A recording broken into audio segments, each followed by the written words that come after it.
Bismillahirrahmanirrahim. Semangat pagi. Assalamualaikum warahmatullahi wabarakatuh. Halo para pembelajar hukum, bagaimana kabarnya? Sehat-sehat kan? Terima kasih telah menonton konten-konten ibu ya. Alhamdulillah, pagi yang sangat cerah ini kita akan bertemu lagi untuk belajar hukum.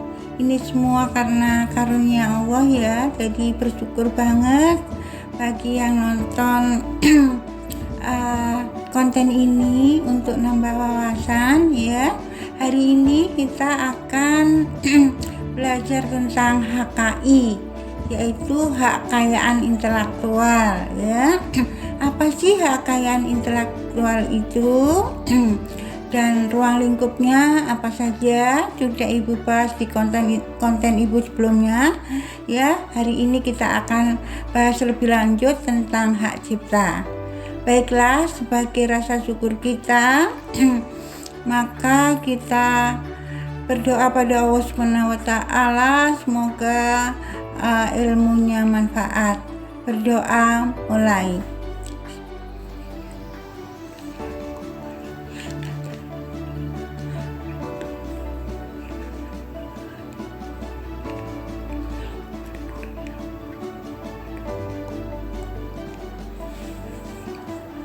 Berdoa selesai. Teman-teman, apa sih HKI itu ya? Jadi HKI itu adalah hak kekayaan intelektual. Jadi masuk wilayah hukum dagang ya teman-teman. Jadi kalau kita ngomong perdagangan, bisnis atau usaha, maka objek yang diperdagangkan ya itu bisa bentuk benda berwujud, bisa bentuk benda tidak berwujud. Lah HKI ini adalah hak yang diberikan pada orang yang menghasilkan benda tidak berwujud yang disebut dengan kekayaan intelektual, yaitu kekayaan yang dihasilkan dari daya pikir manusia ya. Jadi dari daya pikir manusia itu ternyata tersimpan potensi yang luar biasa yang merupakan anugerah Tuhan ya, yang berupa ide-ide. Kemudian kalau ide-ide itu diwujudkan dalam suatu bentuk ciptaan, suatu produk atau proses yang bermanfaat bagi manusia, maka bagi penciptanya itu akan diberikan hak oleh negara yang berupa hak istimewa atau hak eksklusif yang berupa hak ekonomi dan hak moral. Nah, ruang lingkup dari kekayaan intelektual itu apa saja? Ya, jadi ruang lingkup dari kekayaan intelektual, kekayaan yang dihasilkan dari daya pikir manusia itu bisa berupa hak cipta, yaitu karya cipta, kemudian merek, paten, desain industri, desain tata letak sirkuit terpadu, kemudian perlindungan varietas tanaman, dan apalagi desain industri ya. Jadi kekayaan intelektual itu ada hak cipta, ada paten, merek, desain industri, desain tata letak sirkuit terpadu, rahasia dagang, dan perlindungan varietas tanaman. Bagaimana teman-teman bisa dipahami pengertian kekayaan intelektual, kemudian hak yang diberikan pada pencipta dari kekayaan intelektual yang disebut dengan hak kekayaan intelektual, serta ruang lingkup dari kekayaan intelektual yang terdiri dari bidang-bidang hak cipta, paten, merek, desain industri, desain tata letak sirkuit terpadu, rahasia dagang, dan perlindungan varietas tanaman. Saya yakin ya teman-teman bisa memahami ya ruang lingkup dan pengertian HKI ini. Nah, hari ini kita akan bicara tentang hak cipta, bagian dari kekayaan intelektual. Apa sih hak cipta itu? Ya. Jadi hak cipta itu adalah hak yang dihasilkan oleh seseorang yang berkaitan dengan seni, sastra, dan ilmu pengetahuan, ya. Dan ini diatur pada Undang-Undang Nomor 28 Tahun 2014. Ya, jadi kalau saudara, teman-teman itu pinter berkarya di bidang seni, sastra, dan ilmu pengetahuan, maka teman-teman kalau mendaftarkan ciptaannya bidang seni, ilmu pengetahuan, dan sastra tadi di Departemen Hukum dan HAM bagian hak kekayaan intelektual, teman-teman akan mendapatkan bukti dan ciptaan teman-teman akan dilindungi oleh hukum, ya.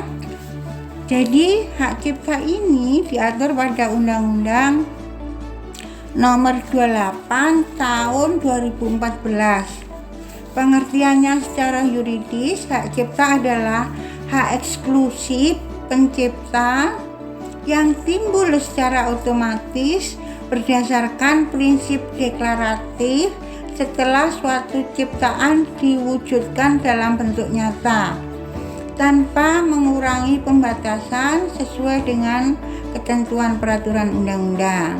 Nah, bagaimana teman-teman pengertian hak cipta secara yuridis?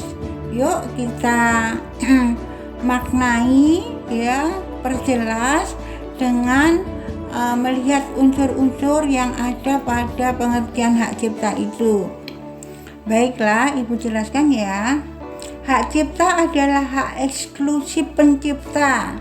Apa hak eksklusif itu? Hak eksklusif itu adalah hak istimewa yang berupa hak ekonomi dan hak moral yang diberikan pada pencipta berkaitan dengan karya ciptanya di bidang seni, ilmu pengetahuan, dan sastra. Ya. Kemudian hak cipta ini timbul secara otomatis, ya, kalau ciptaannya sudah terwujud.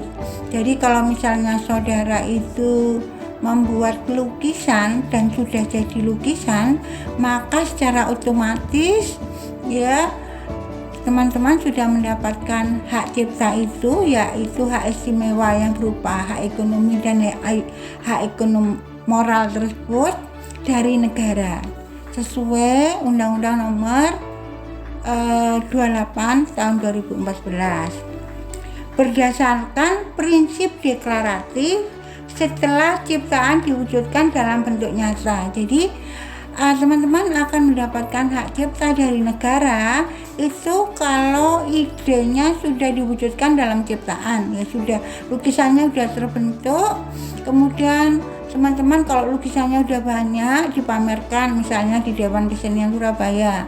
Nah, kalau lewat pameran ini berarti sudah dinyatakan pada masyarakat, diumumkan.